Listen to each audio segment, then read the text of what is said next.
In the shadowed hollows of the Appalachian Mountains, 1892 holds a story the locals dare not speak aloud. The Blackwood sisters, two reclusive women, live in an old cabin deep in the forest, far from neighbors, far from help.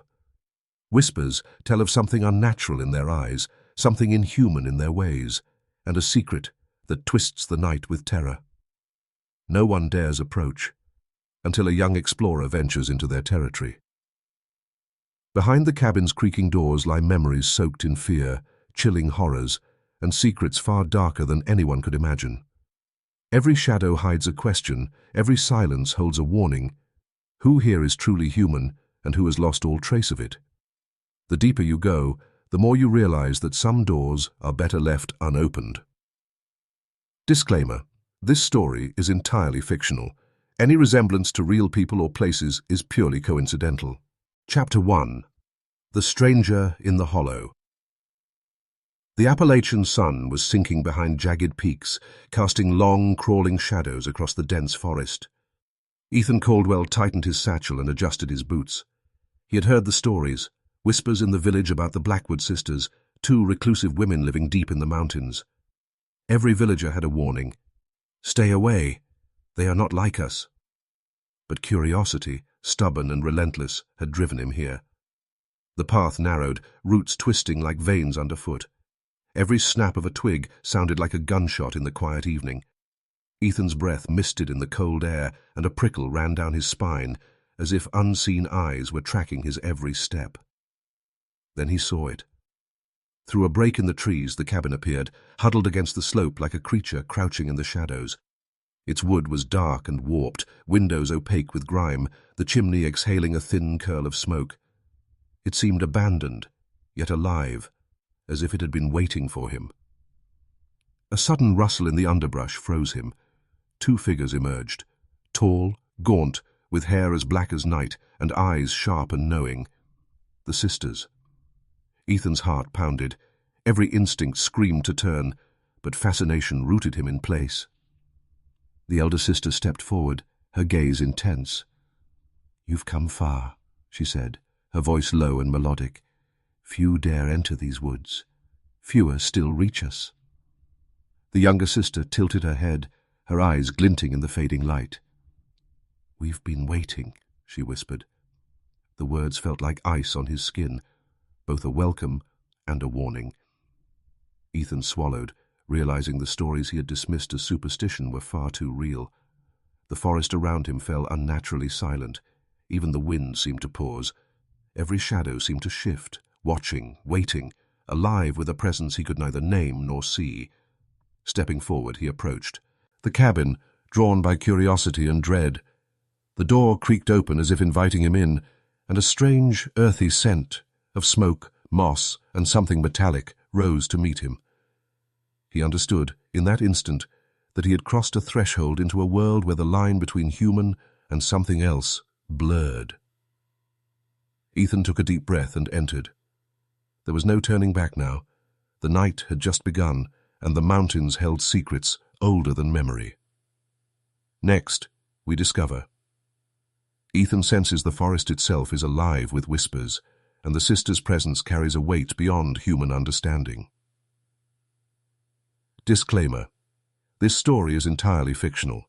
Any resemblance to real people or places is purely coincidental. Chapter 2. Whispers in the Woods. Ethan's footsteps echoed softly against the wooden floor as he followed the sisters deeper into the cabin. The fading light from the forest outside barely touched the corners, leaving most of the room in shadow. The air smelled of smoke, damp wood, and something else, something sharp, metallic, and unsettling. Every instinct screamed at him to leave, but curiosity pressed him onward. Outside, the wind rustled through the trees, but it wasn't the usual sound of leaves or branches. A faint, almost musical whisper wound through the forest, curling around the cabin like a living thing. Ethan froze, straining to listen. The voice was soft, coaxing, and incomprehensible, but it carried an urgency, as if warning him, or perhaps inviting him closer. The younger sister, her hair like a dark waterfall, stepped silently to the window.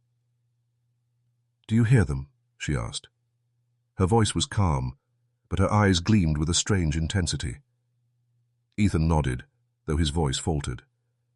He had heard tales of the forest speaking, of shadows that watched and whispered, but he had never truly believed them. Until now. A branch snapped somewhere beyond the trees. Ethan jumped, but the sisters remained unfazed. The elder one's eyes were fixed on him, unreadable. "They watch those who are not ready," she murmured. "The forest gives no warning twice." Ethan's chest tightened as the whispers grew louder, more distinct, threading through the silence of the cabin. Each breath seemed amplified, each movement deliberate, as if the very air were listening. The forest outside pressed against the windows, alive with unseen presence. The hairs on the back of his neck stood up. He felt something shift in the room, shadows lengthening unnaturally, crawling along the walls in ways that defied the light. A chill skittered across his skin. His rational mind fought to explain it, but the evidence of his senses left no room for doubt. This cabin, these sisters, the forest, it was all part of something far older and darker than he could comprehend. And yet, despite the fear curling tight in his stomach, he could not leave. Every nerve screamed to flee, but his feet remained rooted. There was a story here, a truth buried beneath centuries of isolation and secrecy, and he was dangerously close to uncovering it. Next we discover, the cabin holds rooms no outsider has entered, and Ethan's exploration awakens the first of the sisters' hidden rituals. Chapter 3. The Cabin Door. The hallway stretched before Ethan like a narrow canyon, the walls dark and rough-hewn, the wooden floorboards groaning under his weight. The sisters walked ahead, silent, their movements deliberate, almost predatory. Every step he took seemed amplified in the hush of the cabin. A low, lingering chill settled around him, pressing against his chest, making it hard to breathe. At the end of the hall stood a door unlike any other. Its wood was warped and blackened, etched with faint, irregular grooves that seemed to pulse in the dim candlelight. The elder sister paused in front of it, her hand hovering just above the knob. "Few have ever looked beyond this door," she said softly. "Fewer still, and survived."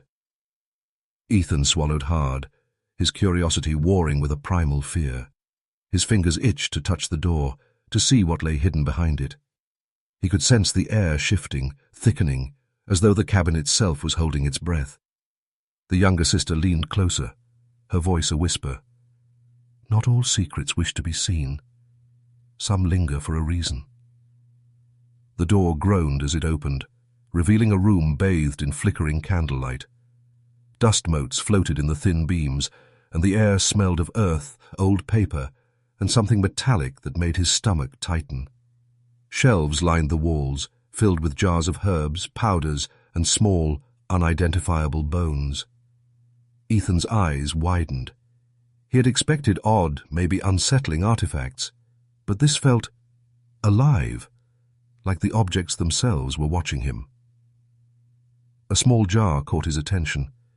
Inside curled a tiny, misshapen creature, impossible to identify, its form neither fully animal nor human. The sister's eyes followed him, and he realized they were watching not him, but his reaction. "Fear is natural," the elder said, "but understanding comes to those who look beyond it." The whispers from the forest oars. Outside had grown faint, as if even the woods were pausing to observe the unfolding scene. Shadows shifted along the walls in ways that seemed deliberate, guiding the eye toward the darkest corners. Ethan felt a chill run along his spine. He knew instinctively that the cabin had rules, and every movement mattered.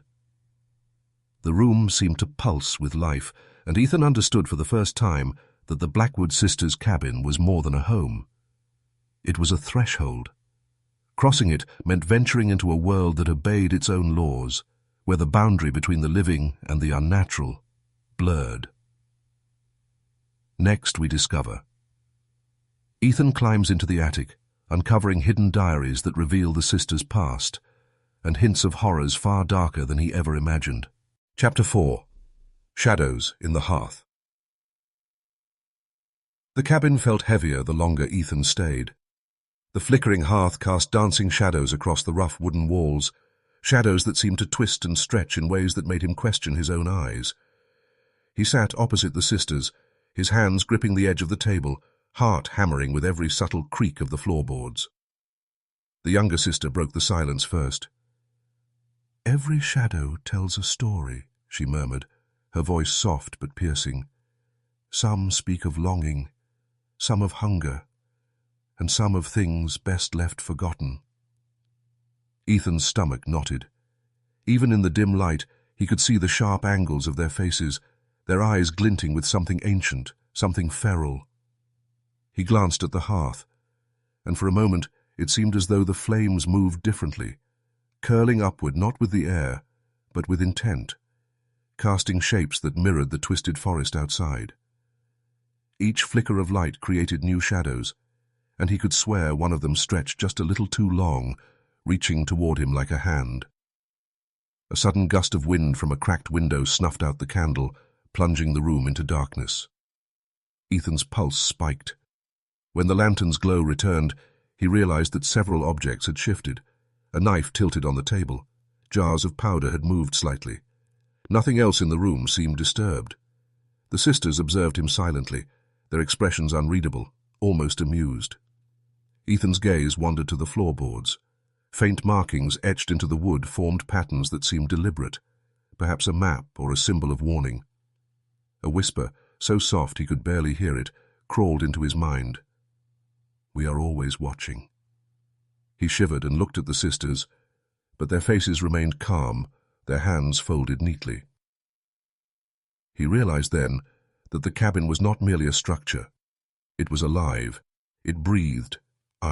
It listened, and it reacted.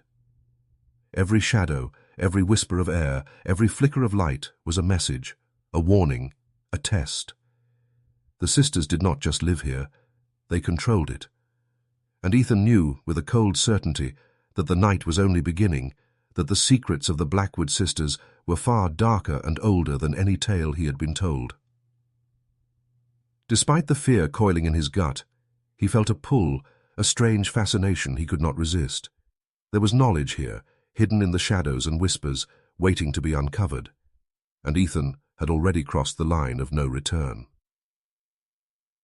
Next we discover.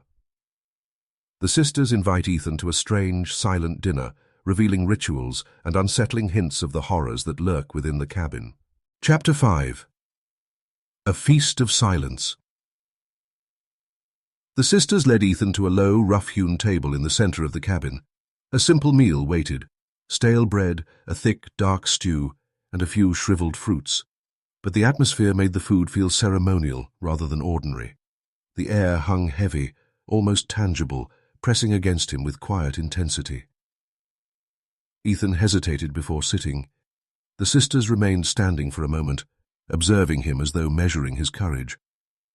Finally, they sat opposite him, hands folded neatly, their gazes unwavering. Silence filled the space, dense and expectant, broken only by the occasional crackle from the hearth. The younger sister spoke softly. "We do not speak unless necessary," she said. "Words travel farther than you know, and some things awaken when spoken." Ethan felt a chill crawl up his spine. He nodded slowly, realizing the gravity in her tone. This was no ordinary household. Every movement, every sound, every glance carried weight. He picked up a piece of bread and took a bite. The taste was bland, yet his mind struggled to focus on the mundane as shadows danced unnaturally across the walls. One seemed to curl toward him like a living thing, stretching in ways that defied the flickering firelight. He blinked, but the movement persisted, subtle and deliberate. A metallic tang rose from the stew, mingling with the earthy scent of the cabin.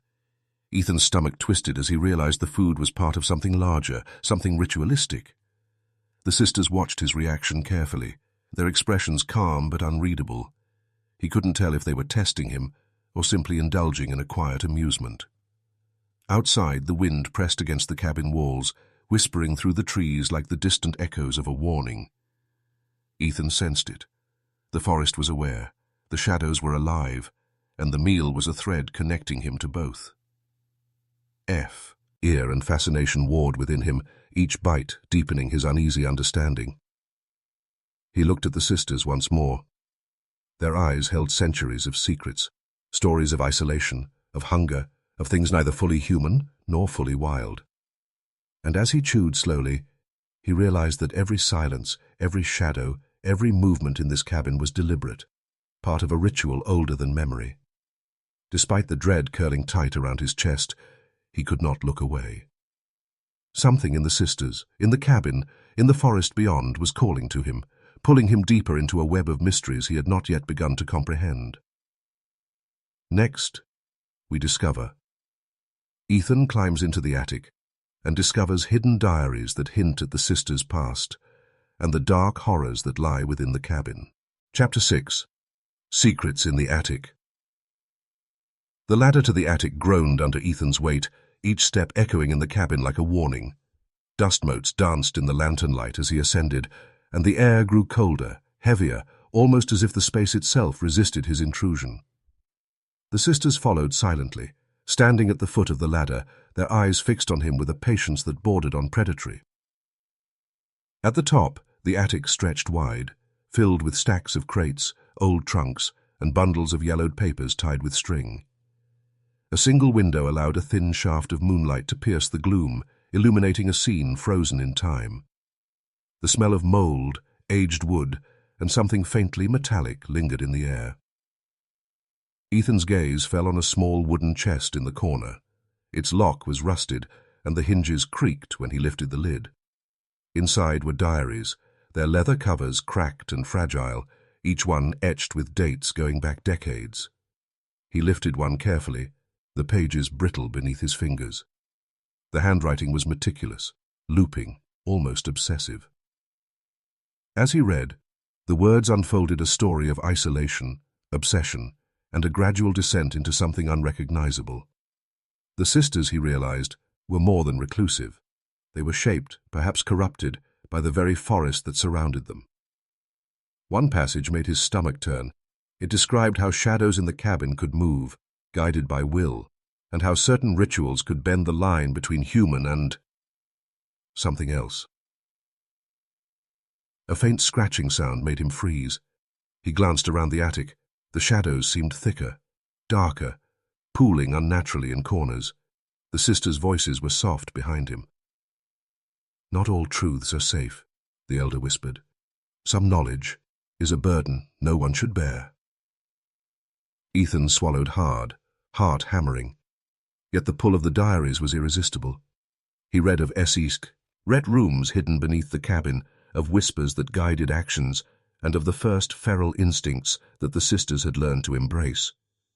Each page drew him further into a world he had only glimpsed through rumor and fear.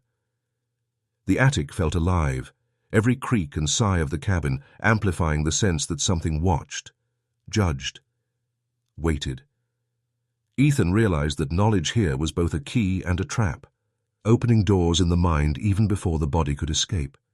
And in that realization, he understood that the sisters' story, their rituals, and their feral nature were intertwined with the very bones of the cabin itself. Next we discover. The first night brings unexplainable movements and terrors that make Ethan question what is real and what belongs only to the Blackwood sisters' world. Chapter 7. The first night. Night had fallen completely, blanketing the Appalachian Mountains in darkness. Outside, the wind whispered through the trees, carrying sounds Ethan could not identify, faint rustlings, low creaks, and the occasional distant snap of a branch. Inside the cabin, shadows pooled in corners, thick and heavy, like liquid waiting to flow. Ethan lay on the small cot the sisters had provided, but sleep felt impossible. Every shadow seemed to shift when he blinked, stretching across the walls as if alive. The flickering lanterns cast forms that danced in impossible ways, hinting at figures moving where no one stood. His breath came shallow and fast, each inhalation mixing with the cold metallic scent lingering in the air. A faint scratching sound echoed from the floorboards below. Ethan's heart jumped. The sound grew louder, deliberate, rhythmic. It was not the wind, not the house settling. Something moved beneath them, beneath him, beneath the cabin itself. He tried to rise, but a pressure in the air seemed to hold him down. The sisters appeared suddenly at the doorway, their silhouettes calm, almost serene in the lantern light. The elder whispered, "Do not fear what is coming. Fear is the guide to understanding, but panic blinds." Ethan's eyes darted toward the corner, where the shadows seemed to thicken unnaturally. He thought he saw something emerge, small, hunched, moving too fast to be human. It darted from one shadow to another, always just at the edge of vision. His chest tightened, but a strange fascination kept him rooted. The younger sister approached, her hand brushing a jar on the table. Instantly, the shadows shifted, bending back into the corners, retreating like obedient animals. Ethan realized, with growing dread, that the sisters controlled more than just the cabin. They influenced the very fabric of the darkness around them. Hours passed, though it felt like minutes. The scratching ceased. The shadows stilled. Yet Ethan could not shake the feeling that eyes were everywhere, waiting for him to falter. He understood that the first night was only a warning, a prelude to the true horrors the Blackwood sisters had cultivated for decades. He finally closed his eyes, knowing that sleep offered no safety, only the illusion of it. Somewhere deep in the cabin, in the forest, the whispers waited for him to take the next step. And with every heartbeat, he understood. The night had only just begun, and the horrors within were far from finished. Next, we discover. The sisters' feral instincts emerge fully, revealing their dangerous nature as Ethan faces the cabin's first true test of survival. Before we go deeper, understand this. This story isn't for everyone. If you're still here, you're one of the few who can face what America buried. Subscribe now, and tell me in the comments, what state are you listening from? And would you dare hear this story from your own backyard? Chapter 8. Feral Echoes. The first light of dawn seeped weakly through the cabin's grime-covered windows, but it offered little comfort. The forest outside seemed to hold its breath, still and silent, as if waiting for something to emerge.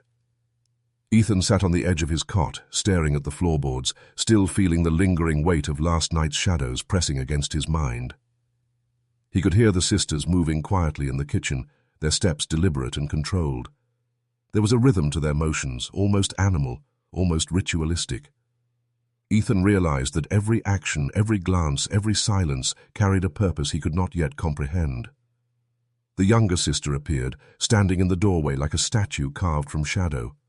Her voice was soft, almost melodic. "The forest remembers everything. So do we." Her eyes glimmered with something primal, something untamed. Ethan's stomach tightened as he felt the undercurrent of danger in her words. Suddenly, a low growl echoed from the corner of the room. Ethan's eyes darted toward it, but the sisters remained perfectly still, as if they had summoned it, as if they were part of it. The growl escalated, a throaty vibration that seemed to resonate in the floorboards, the walls, even in Ethan's chest. And then he saw it. A fleeting shadow, hunched, moving with impossible speed, darting just beyond the light. The elder sister stepped closer, her movements fluid, predatory. "You are learning," she said. "Every sound, every whisper, every shadow has meaning. You must listen, or be consumed." Ethan's mind raced. The sisters were not merely human. They were creatures shaped by the forest itself, feral and precise, carrying instincts older than the mountains around them. He felt a primal fear stir deep inside him, an instinct that demanded flight. But fascination held him. The room, the shadows, the sisters, all of it called to something buried within his own curiosity, a dangerous lure he could not resist. The feral echoes of the cabin whispered promises of knowledge, of truths too dark for daylight, of horrors that had been long contained, until now. Ethan's heart pounded as he realized the full scope of what he had entered. The cabin was alive, the sisters were alive, but not in the way ordinary people were. There was a rhythm to their existence, a harmony with the darkness that was terrifying to witness, yet impossible to look away from. As the day stretched on, Ethan knew with absolute certainty he had crossed a line. There was no turning back. The feral echoes were only the beginning, and the cabin's secrets were ready to reveal themselves. Next, we discover, Ethan realizes the sisters have set traps within the cabin, and the forest itself begins to hunt him as he uncovers more of their terrifying abilities. Chapter 9. A Trap Set. The cabin felt smaller, more suffocating, as Ethan moved through its hallways. The shadows from the flickering lanterns seemed to shift with intent, stretching along the walls, pooling in corners, whispering warnings he could not fully comprehend. Every creak of the floorboards made him flinch. Every gust of wind outside felt like a presence pressing in. The sisters followed silently, watching his reactions, their expressions calm, almost bored, yet their eyes glimmered with something predatory. Ethan had begun to notice the subtle patterns, the way objects were arranged, the way the air seemed to pulse when they spoke, the way the very cabin itself seemed alive. It wasn't long before he understood the first trap.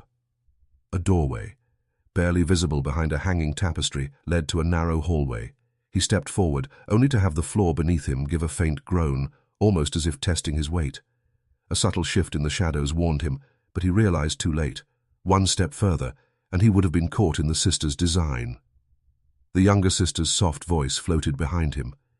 "Careful. The cabin does not forgive mistakes." Ethan turned to see her smile faintly, not cruel, but knowing. His pulse raced. Every instinct screamed that the sisters were not just observing. They were shaping his experience, guiding him towards something he did not yet understand. He moved cautiously, noticing other signs of subtle manipulation.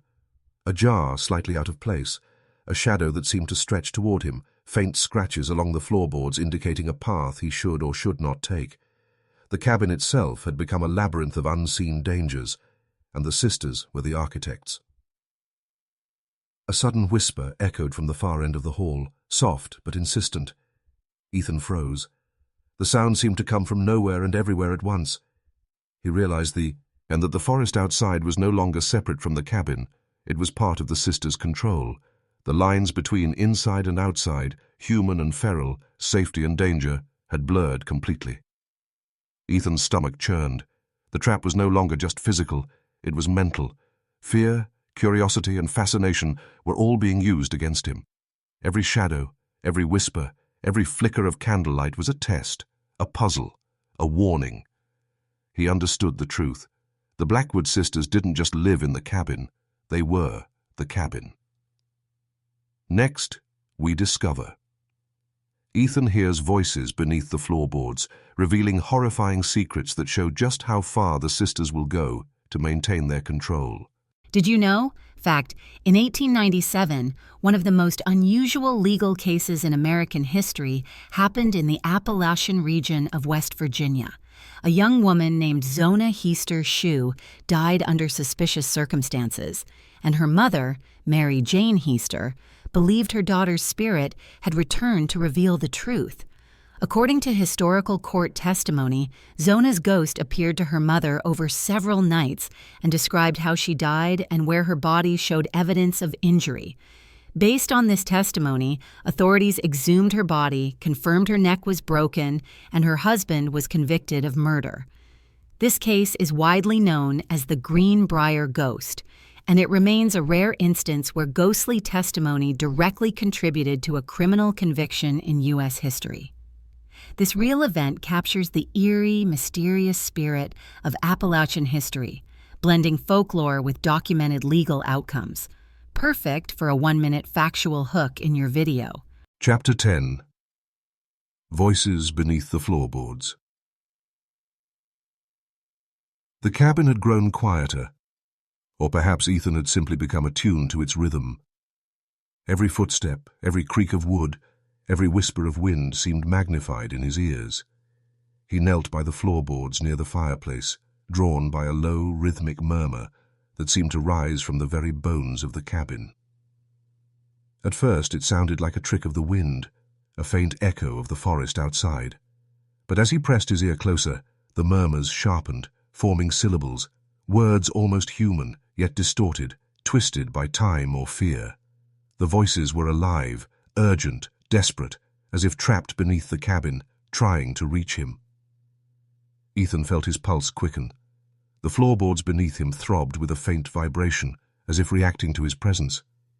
The sisters watched silently from across the room, their eyes dark and unreadable. The elder's lips moved in a barely perceptible chant, and the air thickened, pressing against Ethan's chest. He pried at a loose board, and beneath it he saw shapes.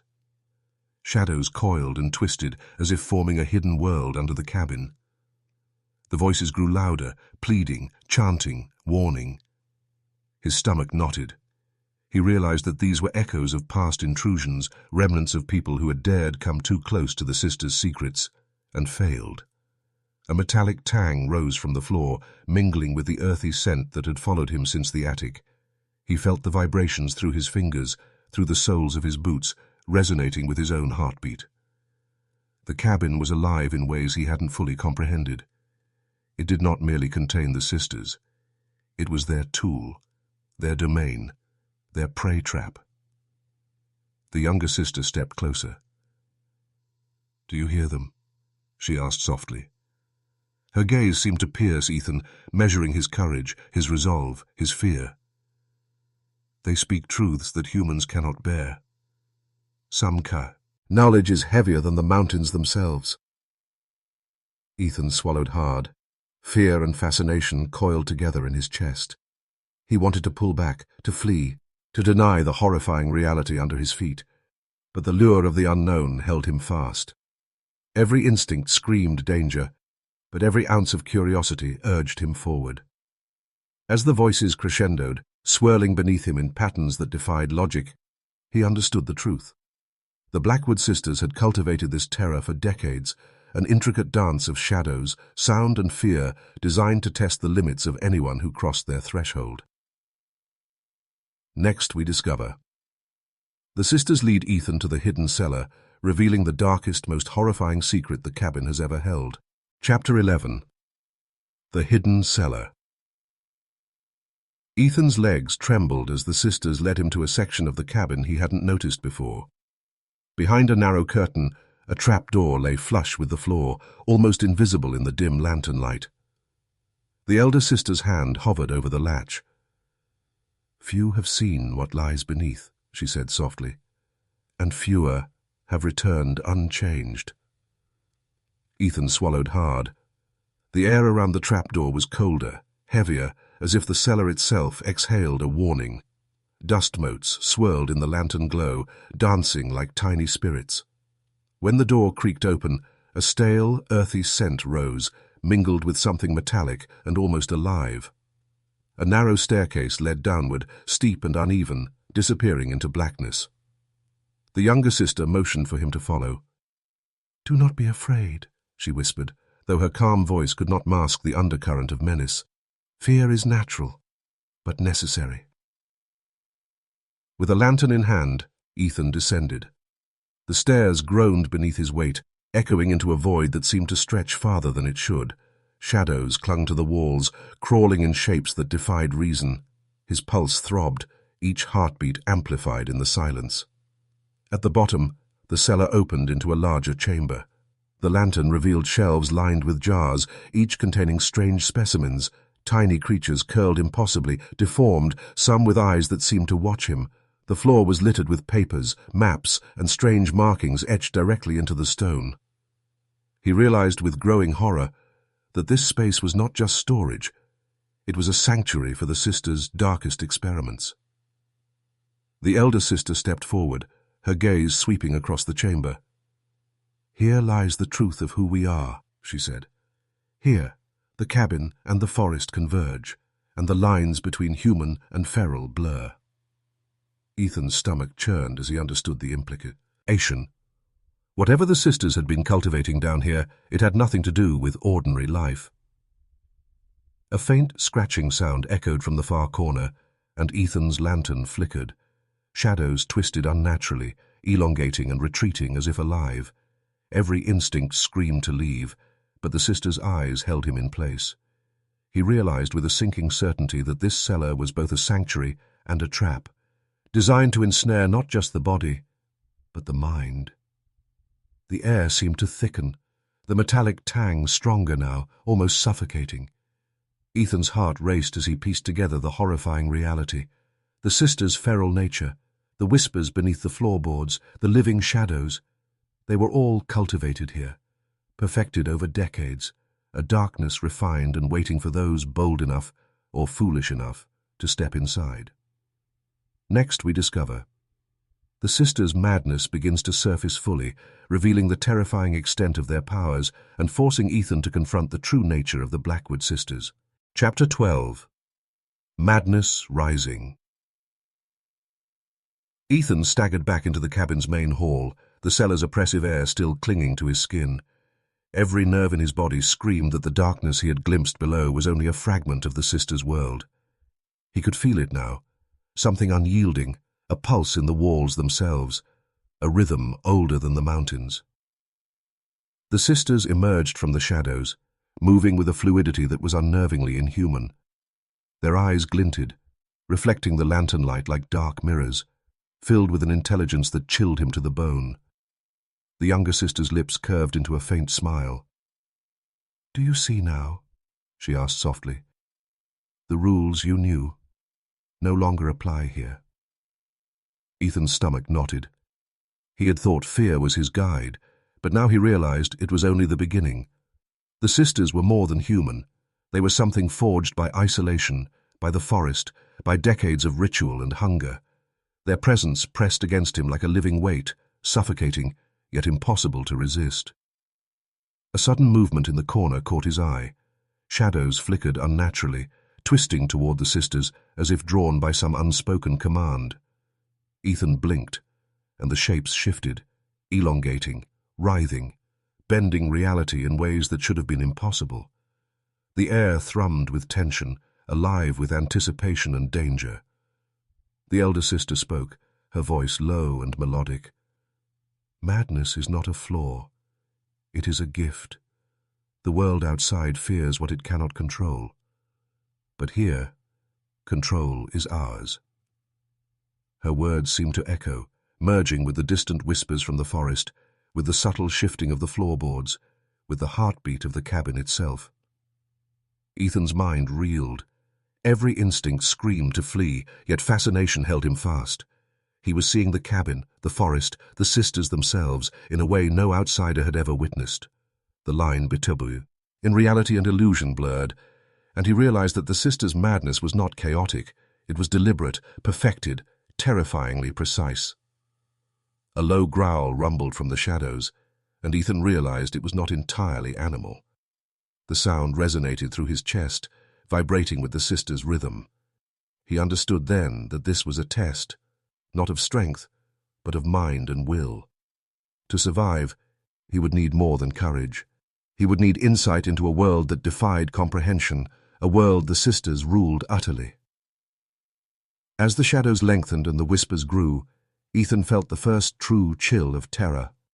The Blackwood sisters' madness was rising, and he was standing at its center.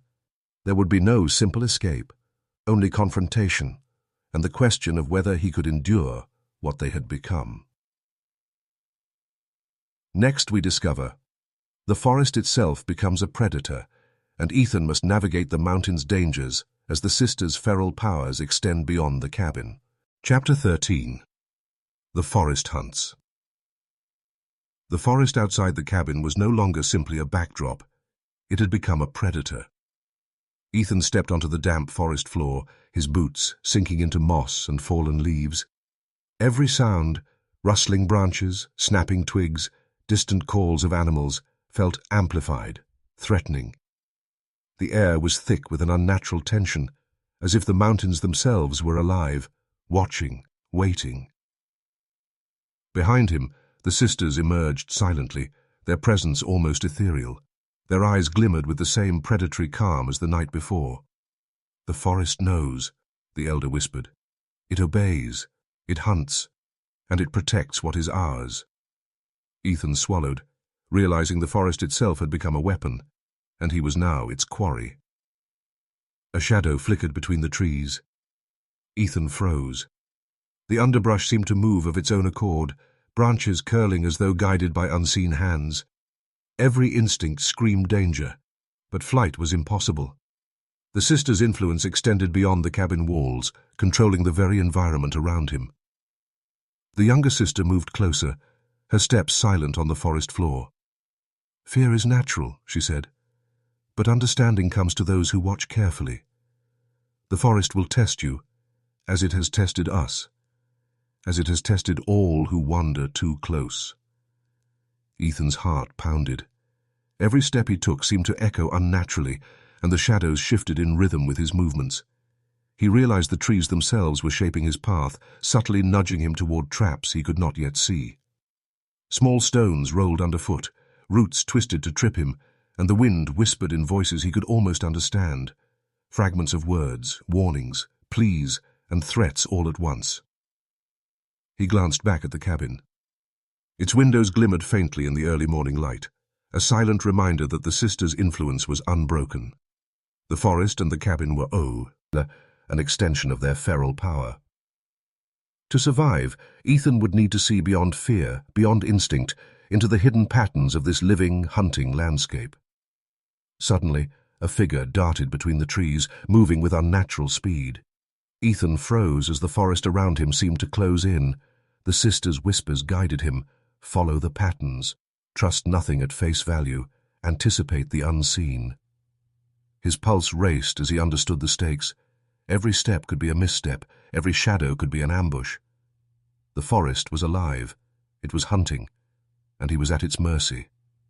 Next, we discover, under the blood-red light of the moon, a violent ritual begins, revealing the sisters' darkest powers and the true horror of their feral nature. Chapter 14. Blood and Moonlight. The moon hung low over the Appalachian peaks, casting a cold red glow across the forest. Shadows stretched unnaturally between the trees, and the wind carried whispers that seemed to twist into words Ethan could almost comprehend. The sisters had led him to a clearing, a natural stage hidden deep within the mountains, and the forest itself seemed to bend toward their will. The elder sister knelt on the damp earth, drawing intricate symbols in the dirt with a long, sharpened stick. The younger sister moved among the shadows, her movements fluid, deliberate, and almost inhuman. Ethan's stomach churned as he realized the ritual was more than symbolic. It was alive, feeding on the energy of the forest, the night, and now him. A low hum began, resonating from the surrounding trees. The symbols on the ground seemed to pulse, glowing faintly under the blood-red light. Ethan stepped back, but the sister's gaze followed him, unblinking, commanding. "Do you understand now?" the elder whispered. "The forest, the cabin, we are all threads in the same pattern. Every life, every shadow, every heartbeat belongs to it." The younger sister extended her hand, and from the soil rose faint, twisting shapes, figures neither fully human nor fully animal. They writhed in the moonlight, shadows given form, responding to the sister's will. Ethan's breath caught in his throat. He realized the true depth of their power. They could bend the living forest, bend the darkness, and summon what should not exist. A sudden gust swept through the clearing, carrying the metallic tang of blood. The sisters chanted softly, rhythmically, and the shapes in the shadows seemed to grow, coiling toward him with impossible speed. Ethan's fear surged, but so did his resolve. He had come this far. He had to understand, even if survival seemed impossible. The elder sister's eyes flashed. "Madness and power are not to be feared," she said. "They are to be respected. Only the foolish resist." Ethan's mind raced. These were no longer mere humans. They were something ancient, feral, perfected by isolation and ritual. Their connection to the forest and the cabin made them unstoppable, terrifying, and utterly alien. Every shadow seemed to pulse with life now, every whisper a tangible thread tugging at his mind. The clearing thrummed with energy, alive with the sister's will. Ethan realized that escape was no longer just about avoiding death. It was about surviving the darkness itself, surviving the culmination of decades of feral mastery.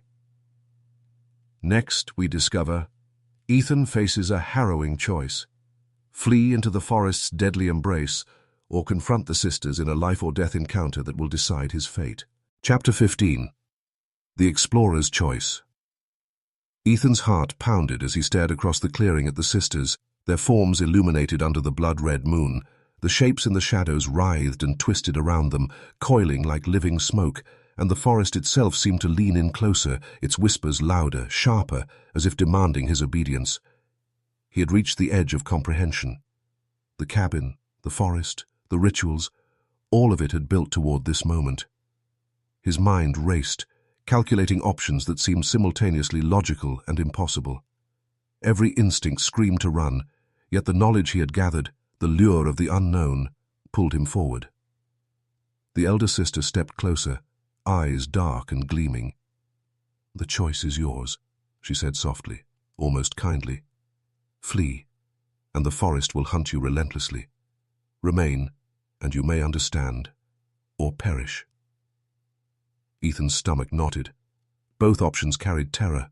The forest was alive, a predator without mercy, and yet the sisters' feral power within the clearing was no less lethal.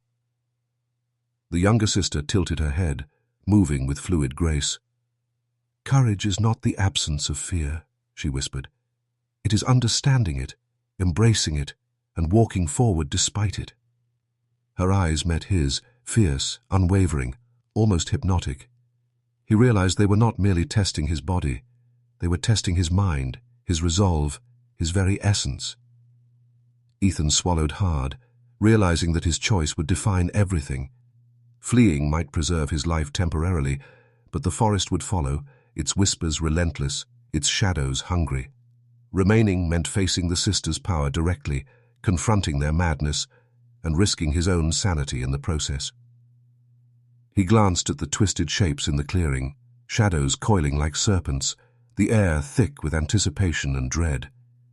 Each moment was suspended between fear and fascination, then understood that whatever he decided, there would be no turning back. This choice would determine whether he became prey or part of their world. The wind whispered through the treetops, carrying fragments of sound, warnings, promises, threats. Ethan took a deep breath, forcing his mind to steady.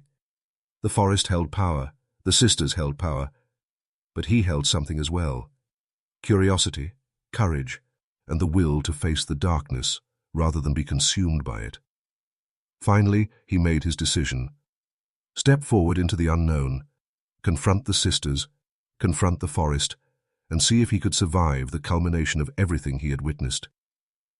His hand trembled, but he moved toward the clearing, toward the ritual, toward the sisters' gaze, ready to face whatever horrors awaited. Next, we discover. Ethan's confrontation with the sisters begins, revealing the full extent of their feral powers and the terrifying truths they have hidden for decades. Chapter 16. The Sisters' Wrath. Ethan stepped fully into the clearing, his senses screaming that he had crossed the final threshold. The air felt electric, thick with the pulse of the forest and the sisters' feral presence. Shadows twisted around them, writhing like living snakes, moving with impossible speed and precision. The night itself seemed to lean closer, pressing against him, a tangible force that threatened to swallow his courage whole. The elder sister's eyes flared, glowing faintly under the blood-red moon. "So, you choose understanding," she murmured, her voice low, melodic, and dangerous. The younger sister mirrored her, moving silently to flank him, her gaze unyielding, calculating every twitch of his muscles, every tremor of his heart. Ethan's pulse hammered in his ears. The shadows in the clearing surged, stretching toward him like dark tendrils, and he realized the sisters were not merely controlling the forest. They were the forest, its predators and masters. Every instinct screamed escape, but flight was no longer an option. This was confrontation, pure and unavoidable. The younger sister's lips parted in a faint, almost feral smile. "Do you feel it?" she whispered. "The rhythm of fear, the pulse of understanding. The forest listens to our command." Ethan could feel it, the pull of the shadows, The way the ground beneath him seemed to thrum, responding to their presence. The sisters' wrath was not violence alone. It was a mental force, a predatory awareness that invaded his very mind. A low growl rumbled from the shadows, coiling around him, and Ethan flinched as spectral forms twisted in the dim moonlight. The shapes, neither fully animal nor human, obeyed the sisters' will, reacting to subtle gestures and glances. He understood with dawning horror that their wrath was not chaotic. It was precise, deliberate, and perfected over decades of isolation and feral practice. The elder sister moved closer, her hands slicing through the air as if cutting invisible threads. Ethan stumbled, sensing a pressure in the space around him, a weight that pressed his chest and mind alike. Every shadow seemed alive, every whisper a weapon, every heartbeat a measure of his courage and resolve. Despite the terror curling inside him, Ethan's fascination persisted. The sisters' power was terrifying, yes, but also mesmerizing. Their wrath was a symphony, a terrifying harmony of forest, cabin, and feral instinct, a dance he was caught in whether he wanted to be or not.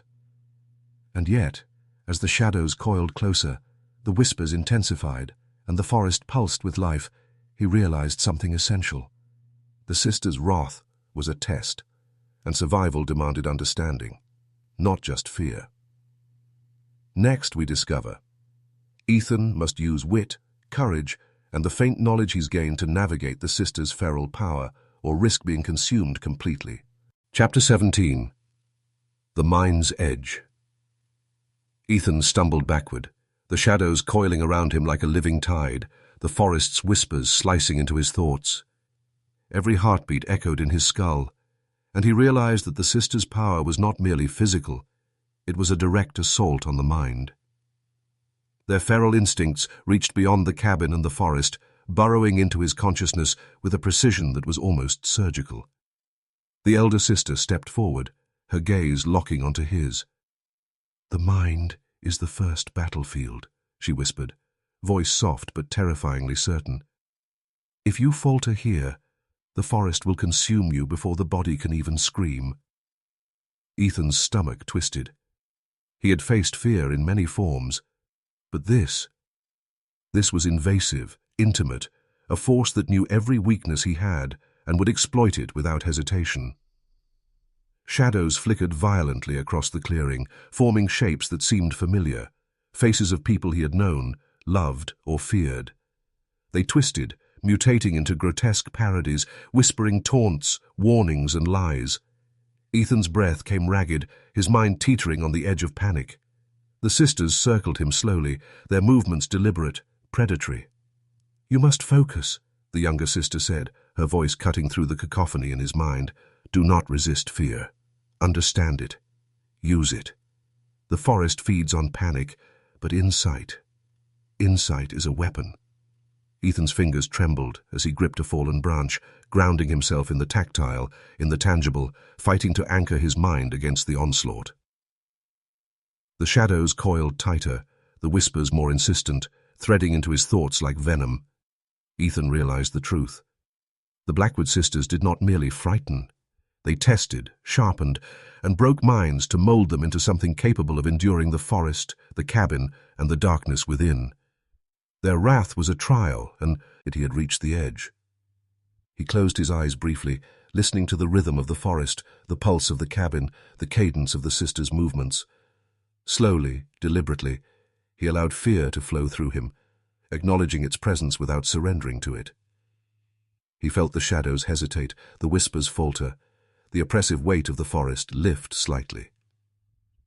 The sisters' eyes followed him, unreadable, assessing, weighing. A faint, approving nod from the elder sister sent a shiver down his spine. He realized that survival here demanded intelligence, courage, and intuition, not brute force. He was on the edge, and only by embracing the challenge of the mind could he hope to endure the next phase. Next we discover Ethan navigates the sisters' deadly psychological maze, uncovering hidden truths about their origins and the horrifying history of the Blackwood sisters. Chapter 18. Origins of the Blackwood sisters. Ethan followed the faint trail of symbols into the deepest corner of the cabin, where the shadows seemed to cling unnaturally.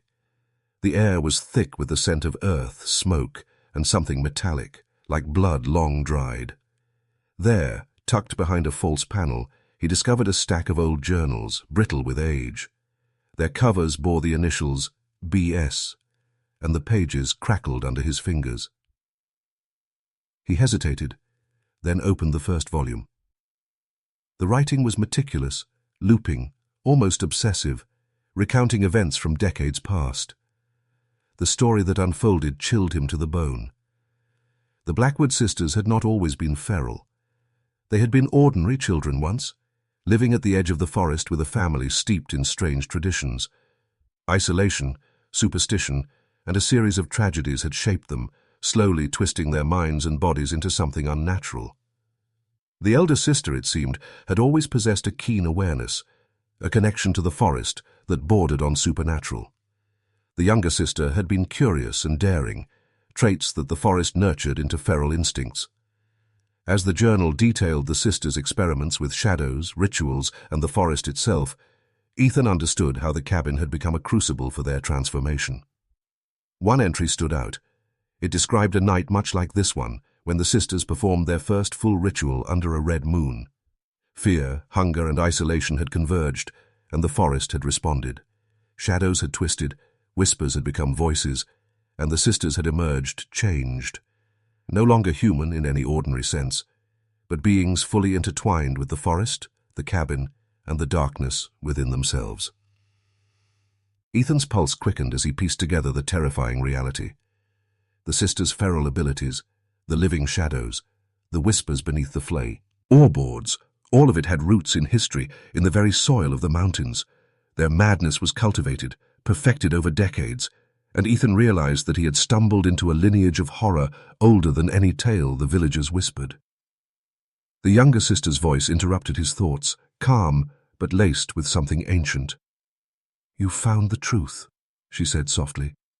"Do you understand it, or do you fear it?" Ethan swallowed, the weight of the revelation pressing down. Understanding brought no comfort. It only sharpened the fear, revealing how deep and unescapable the sisters' influence truly was.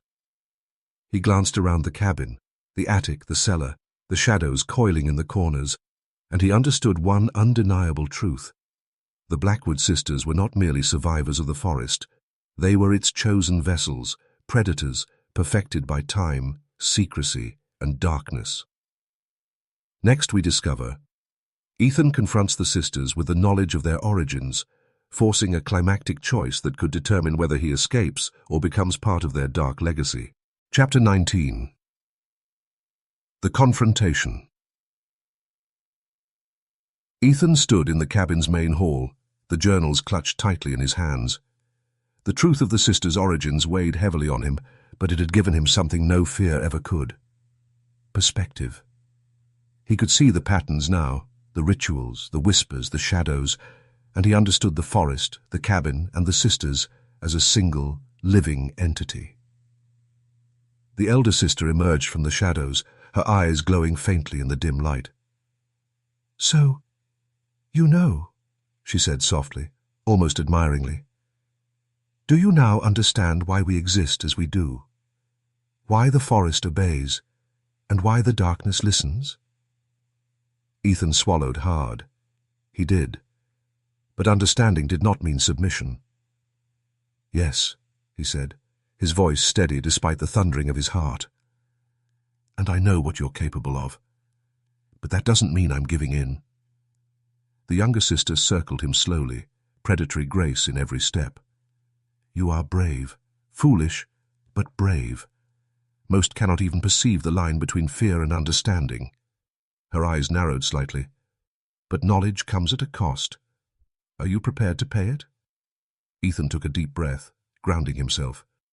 The shadows twisted, coiling around the corners of the room as if sensing the tension, responding to the sisters' will. The forest outside whispered in resonance with the cabin, a low hum of anticipation. He realized that the confrontation was no longer just physical, it was psychological, spiritual, a battle for control over mind and perception. "You've lived too long in the shadows," Ethan said, finally stepping forward. "You may command the forest, manipulate fear, and twist reality. But there is a line you cannot cross. I refuse to be your prey, to become part of your legacy." The sisters paused, and for the first time, a flicker of curiosity crossed their faces. The elder tilted her head. "Interesting," she murmured. "You dare challenge us with understanding. Most falter before the first trial." The younger sister's lips curved faintly. "Then let us see if courage is enough. Step carefully, human, for one misstep could bind you to the darkness forever." Ethan's gaze swept the room, the shadows, the artifacts, the pulsing rhythm of the cabin and forest combined. He could feel the living tension pressing against him, a force that could crush him mentally, physically, or both. But knowledge had given him a weapon, insight. He understood their power, their patterns, and the subtle weaknesses hidden in centuries of isolation and ritual. He stepped deliberately, choosing his actions with care, refusing to yield to instinctive fear. The confrontation had begun, and the outcome was uncertain. Survival required more than courage. It required clarity, precision, and the willingness to face horrors older than memory. Next we discover. Ethan reaches the climactic finale, navigating the sisters' feral power and deciding whether he escapes the Blackwood sisters' legacy or becomes a part of it forever. Chapter 20. Legacy of Shadows. Ethan's heart pounded as he moved through the cabin, the shadows twisting around him like living tendrils. Every step was deliberate, every breath measured. The sisters flanked him silently, their eyes reflecting centuries of feral cunning and mastery over the forest, the cabin, and everything in between. He had come to understand their patterns, their rituals, and the rhythm of fear they wielded. The forest outside hummed in resonance, a living echo of their power, responding to the cadence of the sisters' will. Yet for the first time, Ethan felt a surge of clarity, a way to navigate the darkness without succumbing to it. The elder sister stepped forward, her voice a soft murmur, almost reverent. "The line has been crossed, knowledge has been earned, but survival is a choice. Will you embrace your fear, or let it consume you?" Ethan's fingers tightened around a fallen branch, grounding himself. "I will not be consumed," he said firmly. "I understand you, your power, and your history, but I am not yours to claim." The younger sister tilted her head, studying him with a predator's curiosity. "Bold," she said almost approvingly. "Few have dared to stand with understanding instead of fear." She raised her hand, and the shadows recoiled slightly, sensing a challenge, a will that refused submission. Ethan moved with precision, stepping through the shifting shadows, acknowledging their presence without giving them control. He avoided the pitfalls of instinctive panic, reading the sisters' movements and the forest's subtle signals. The air vibrated, alive with tension, yet he navigated it, balancing on the edge of understanding and survival. A sudden surge of wind swept through the cabin, carrying whispers and echoes from centuries past. Ethan felt the pulse of the forest, the rhythm of the cabin, the weight of the sisters' legacy. But he did not falter. With careful steps, he passed through the final threshold, leaving the sisters and their feral dominion behind. The forest seemed to exhale as he emerged into the open, the first light of dawn painting the mountains in soft gold. Behind him, the cabin and its shadows remained, untouched, eternal, a monument to the feral sisters and the horrors they had cultivated for generations. Ethan's chest heaved, his mind racing but clear. He had survived, but the memory of the Blackwood sisters, their rituals, and the pulse of the forest would linger forever. He understood now. Their legacy was not just horror. It was a test, a dark reflection of the power that isolation, fear, and obsession could forge. As he walked away, the whispers faded into the wind, the shadows dissolving into daylight. The mountains were quiet once more, yet Ethan knew the cabin remained, waiting, patient, alive, and the Blackwood sisters' shadow stretched far beyond its walls. End of story.